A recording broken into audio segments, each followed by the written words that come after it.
When I started YouTube and not very many people were, social media influencers or people who made money promoting on social media, brands, first of all, they didn't have as much knowledge. So they weren't necessarily willing yet to explore into this kind of new category of advertising as much.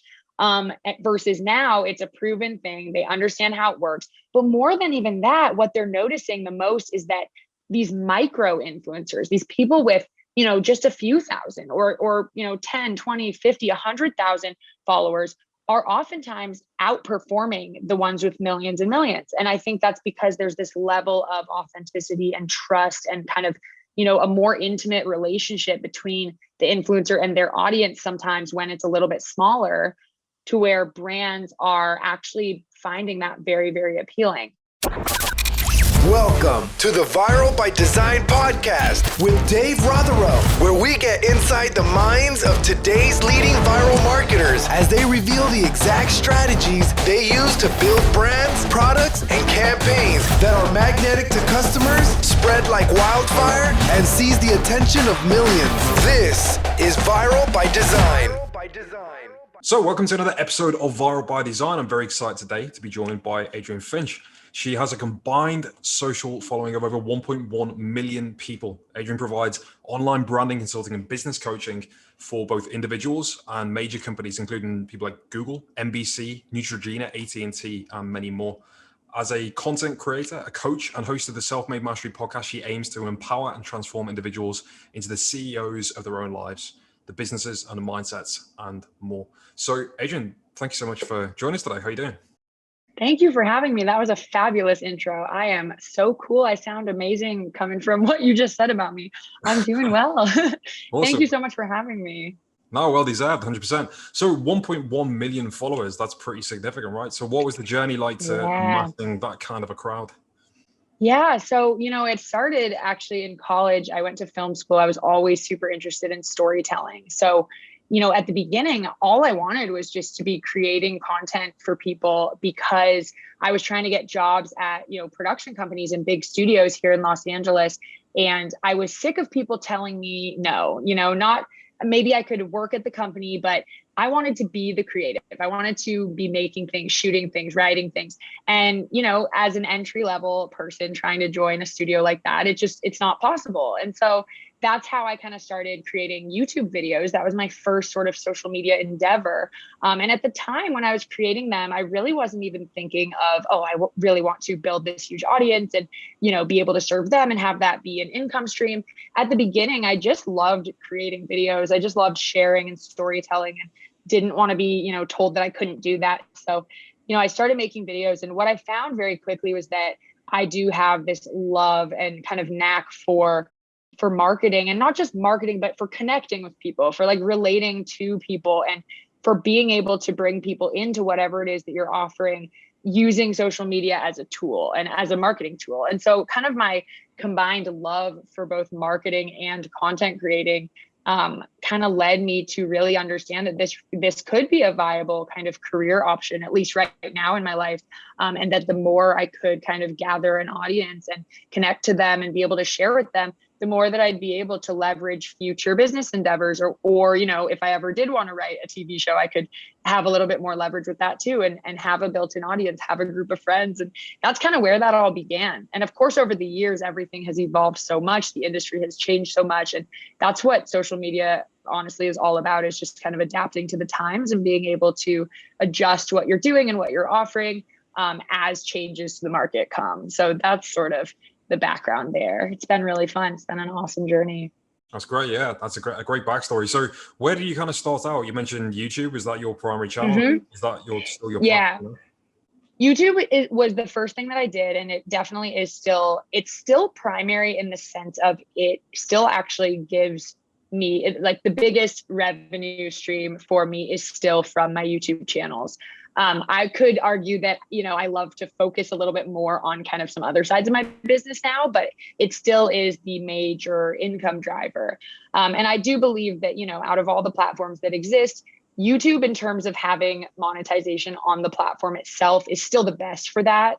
Although I could tell you, it's not all smiles and roses and happiness. There are some things that are just, there are some ups and downs with that. But so YouTube definitely still like the kind of bread and butter. But as you find most people doing, it comes in handy to have other, to have Instagram, to have, TikTok or any other platforms that kind of help you either bring audience members to that YouTube channel or to whatever your main thing is, or to actually, as we're noticing now, kind of have your own whole brand or business on those platforms as well. Because now each platform kind of is, unique and has certain things that work better than others.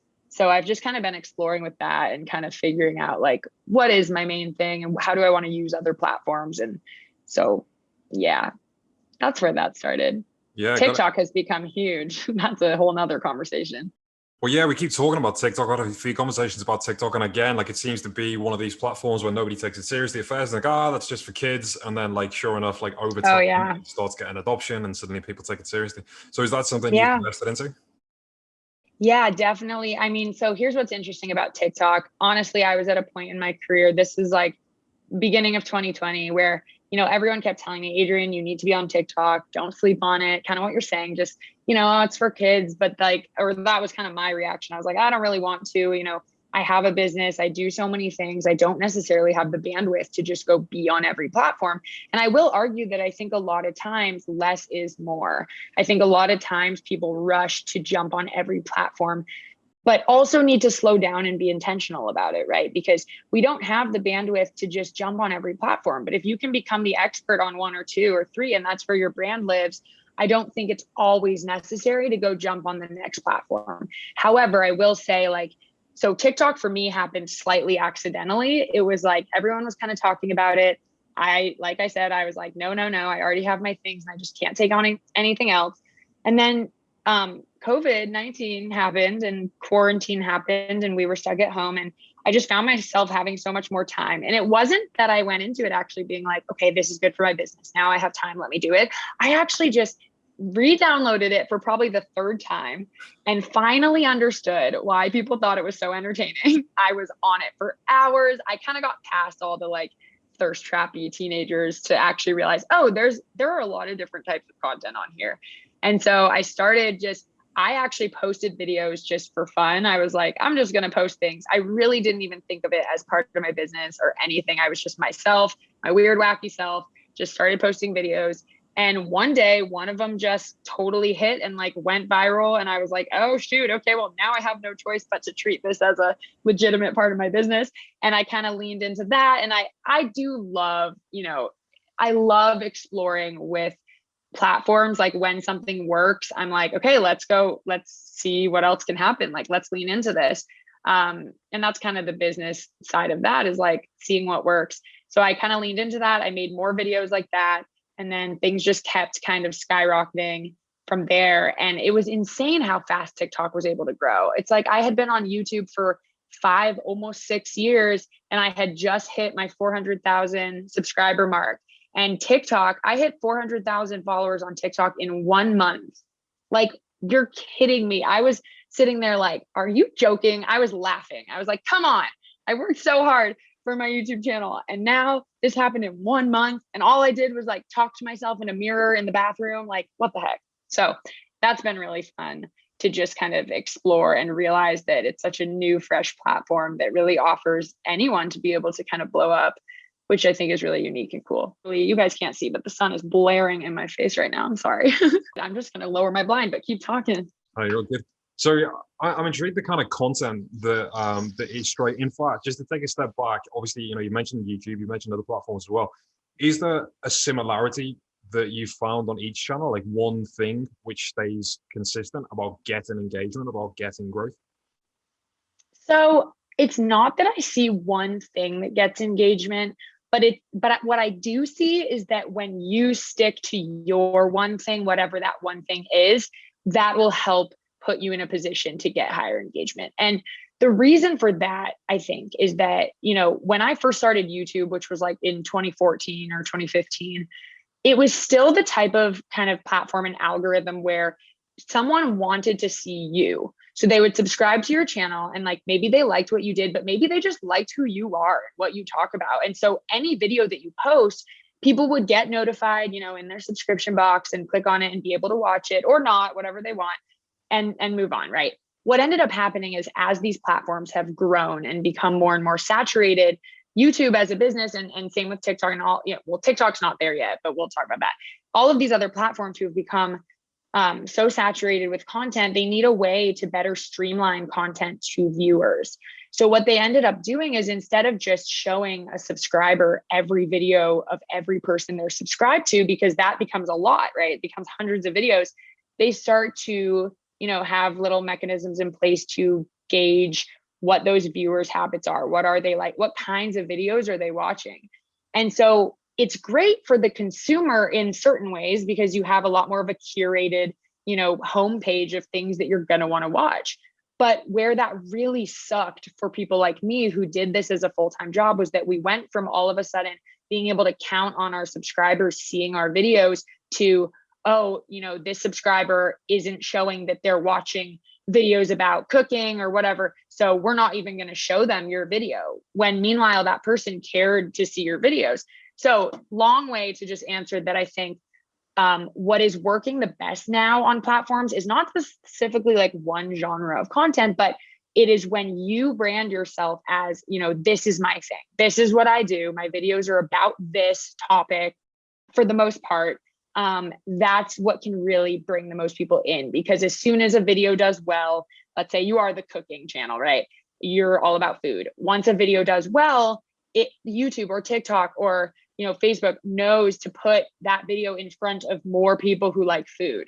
But if you're all over the place, it's harder for the platform itself to boost your content. And that's what I've noticed really the most, is just in the last few years, it's gone from kind of, you can build a brand for yourself and any of your videos can, be shown to your viewers and perform well, to kind of, they want to put you a little bit more in a box of like, this is the type of content I post.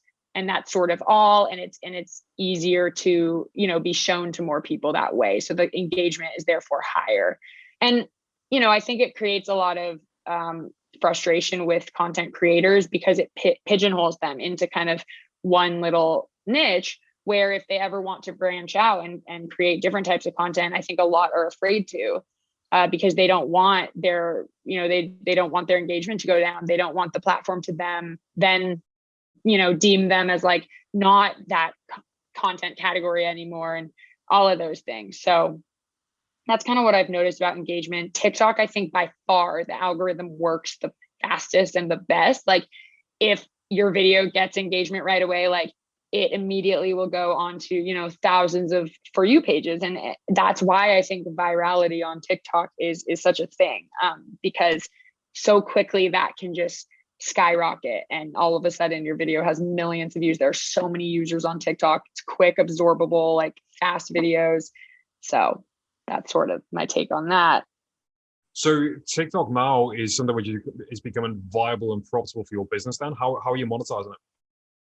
Yeah, TikTok is, I am not focusing on TikTok as like a main source of revenue, but it definitely can be. So there's two ways you can monetize TikTok now. Number one being that they did roll out in later last year, I believe August 2020, they rolled out a creator fund, which basically is TikTok's way of monetizing your videos and giving you a little bit of supplemental income for simply posting on the app.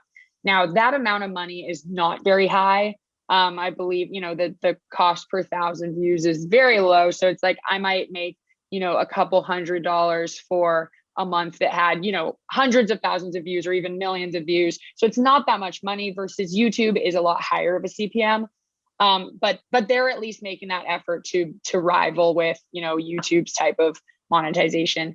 And then mostly though, and this goes for any platform, really where the major money can be made is actually just outside, third-party sponsorships. So brands wanting to put their product or services in front of your audience's eyeballs. And so I have done a few brand deals with TikTok, or not with TikTok, but on TikTok for other brands. And, it works the same way that a YouTube brand deal would. They reach out, they want you to talk about their product or their thing. And if you like it and you agree, then you create a video for it. They pay you a flat rate and you post the video, and that's that. So there is definitely a lot. I mean, with followers comes a lot of opportunity for income because you have this built-in audience. So the brand is just paying for advertising. And for them, it's I think influencer marketing is so appealing because it is so targeted, it's so specific, and they know exactly, who's going to see it. They know exactly what the feedback is and what the real-time views and comments and likes and engagement is. And they can actually target that, and they can spend a lot less money than they would necessarily on traditional marketing like print or, commercial advertising. And you as a creator are, profiting more because you are usually not this entire production team and, all these things. So it's like you're getting paid to do what you normally do, but just incorporate a product in. So it's definitely become a revenue stream for me. I'm not entirely focused on just TikTok being my revenue stream, but there is a lot of opportunity there for sure. So that whole influencer thing, where do you see that going? Because, we've discussed this same theme, which has happened from platform to platform, but it kind of reaches a point and it kind of gets saturated, like the platform itself. Yeah. And it seems like there's more and more and more and more influencers joining every single day. So how do you see that progressing? And is it realistic for somebody to start out and actually make something of this now, or is it too late? No, 100%. I think it's realistic that someone could start now. It's crazy, but if you think about it, the more saturated the market becomes, the lower the threshold almost becomes, or the barrier of entry becomes. I say that in the way that like when I started YouTube and not very many people were, social media influencers or people who made money promoting on social media, brands, first of all, they didn't have as much knowledge. So they weren't necessarily willing yet to explore into this kind of new category of advertising as much. Versus now it's a proven thing. They understand how it works. But more than even that, what they're noticing the most is that these micro influencers, these people with, just a few thousand or 10, 20, 50, 100,000 followers are oftentimes outperforming the ones with millions and millions. And I think that's because there's this level of authenticity and trust and kind of, a more intimate relationship between the influencer and their audience sometimes when it's a little bit smaller, to where brands are actually finding that very, very appealing.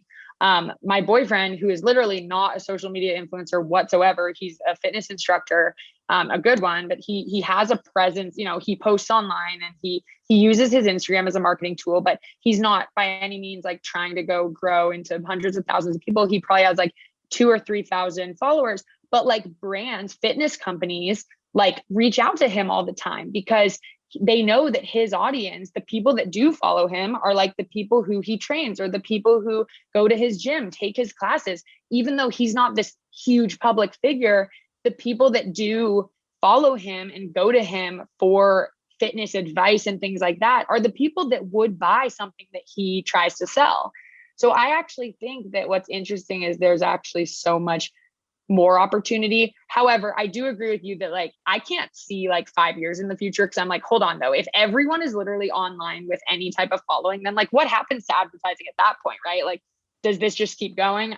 I don't know the answer to that, but I think it is opposite what a lot of people think. I think there is opportunity, and it almost, the barrier of entry becomes lower and lower. Like you can have less followers and still, be working with companies, and it's all about just having a loyal, trusted kind of following.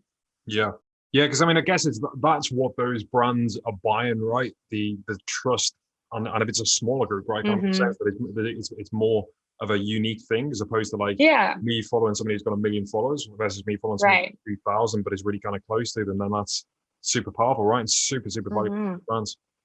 Yeah, it's not always easy to relate to someone who is so not like you, right? Like the Kardashians, like they could promote something and I would be like, I am in no way like you. I can't relate to you. You are over here and I'm over here. And therefore what you're promoting, I don't really necessarily care about. But when there's someone just like me living in their house with their roommates and they're showing me their life and they're like, hey, this product worked really well. Like, I can connect more to that and I can resonate more with that. And I'm probably more likely to want to like try it because I feel like they get me and they're talking to me. And I feel like when there's this kind of gap in being able to relate to someone, it doesn't work as well a lot of the time for advertising.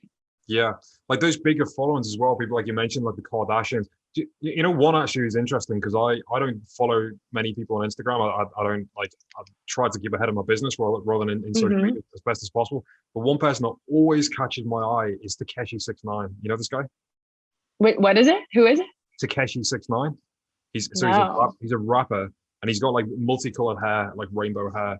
And there's Ooh, lots love of that. controversy. Like, so he went to prison, and he was and he grassed up like a lot of rappers, and there's lots of controversy that went on around it. But like the guy's just Ah, like looking at his feed is like a car crash, right? And I'm sure that like so many millions of people are following him just to see what he does yeah. next, kind of thing. So that's potentially Yeah. like a trust relationship, but potentially like a Mhm. volume play for brands because they just happen to get in front of so many people, right? That's the thing too, when you have an intriguing lifestyle or story or something that keeps people interested in what you're doing or saying or talking about, that's another intriguing, like that's another appealing thing for brands too, is just that engagement. People really care about what you're doing and what the next thing is. So totally, I Yeah, totally get that. 100%.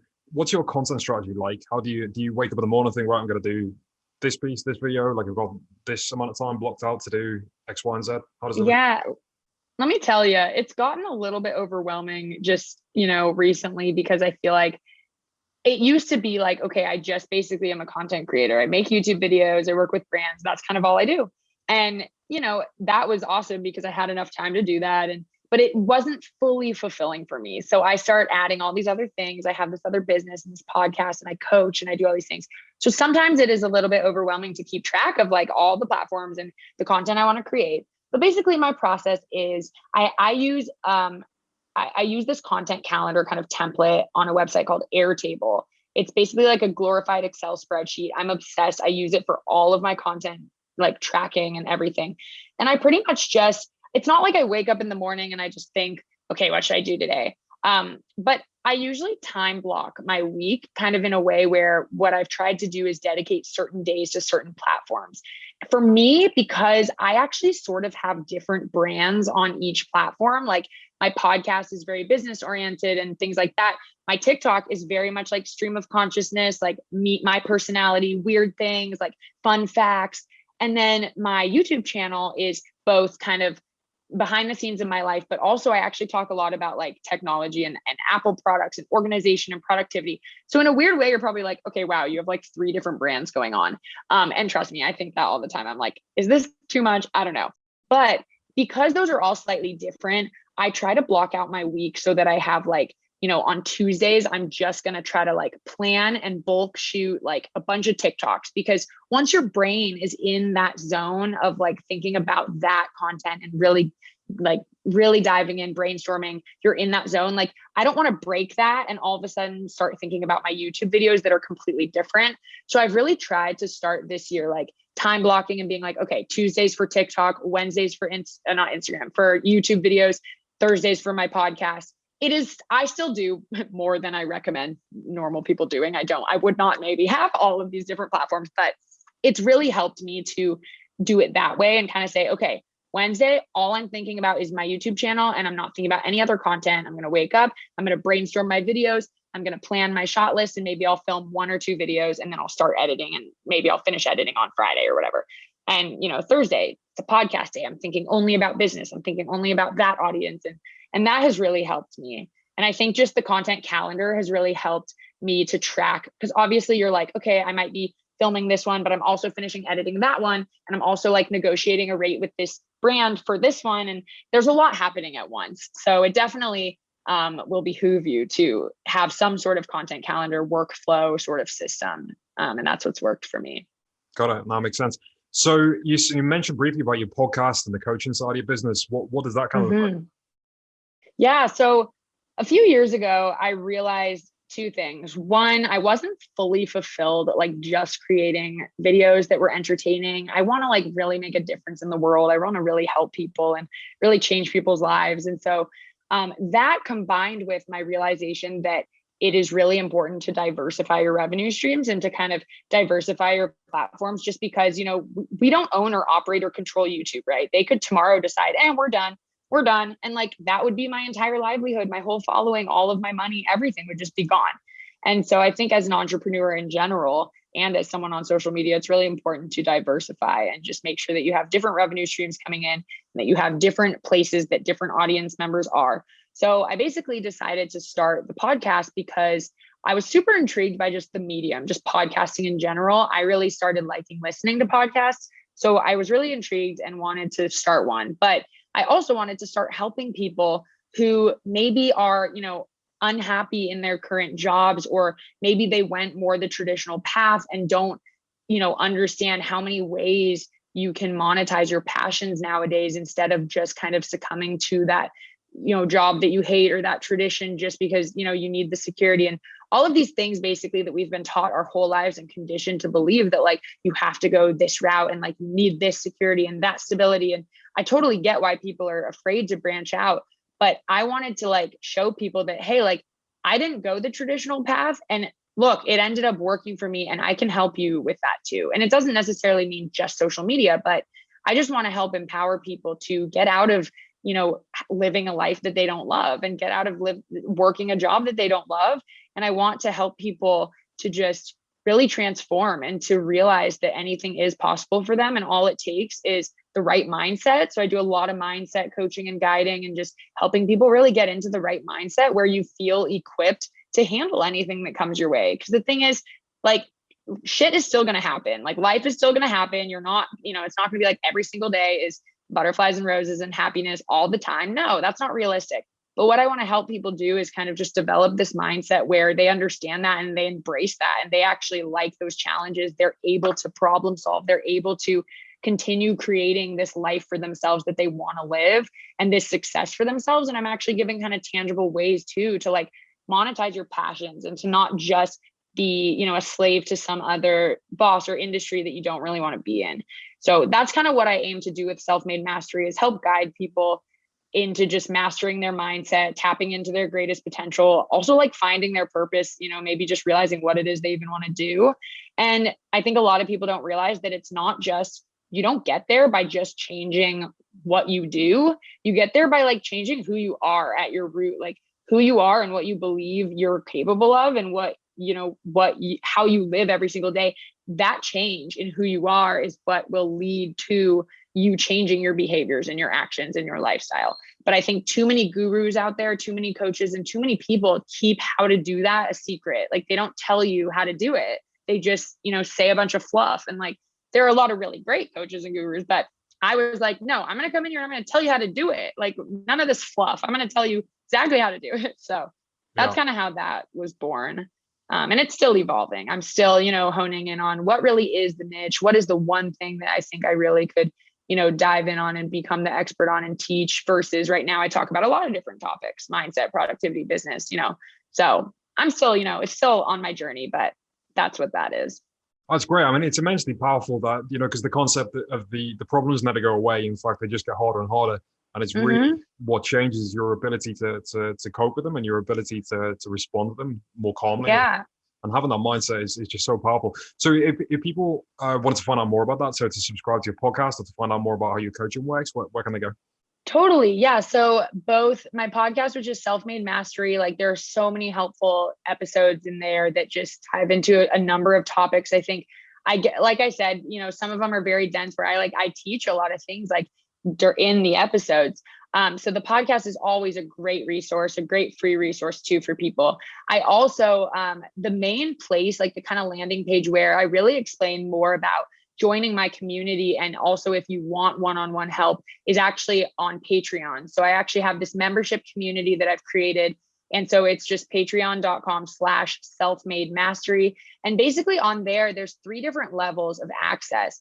The lowest level is, and actually like my favorite, honestly, is just joining the community. We've created this community of like-minded kind of go-getter people that, want to be able to talk to each other about these types of things. One of the biggest pieces of feedback I got on the podcast was that like people loved being able to learn these things and self-improvement and like, oh, they felt so empowered after, but they felt like they didn't really have anyone to go talk to about it. They didn't necessarily have friends or family who resonated with it or who were also like that, who also were super interested in self-improvement. And so I basically created the Patreon as a way to have access to each other. My audience can now help each other and talk to each other, but also I'm right there being able to get to know people better too. Because that was something for me. I really just wanted to be able to know who my listeners were and be able to help them even more by getting to know them. So kind of what I offer in terms of coaching there as well. So I have room for one-on-one coaching spots. I only do 10 a month because obviously the bandwidth to do one-on-one is a little bit lower, but I host workshops on there. I do Q&As, I do happy hours. So we're always just learning and helping each other get better. And it's been amazing. I love it. That's awesome. That's great. So we'll make sure that all the links for anyone listening to all those resources that Adrienne just mentioned are on the website and around the podcast.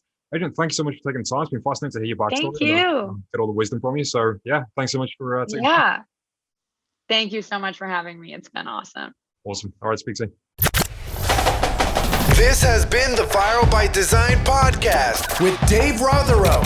For more viral marketing secrets and to get detailed cliff notes on all episodes, visit viralbydesign.net.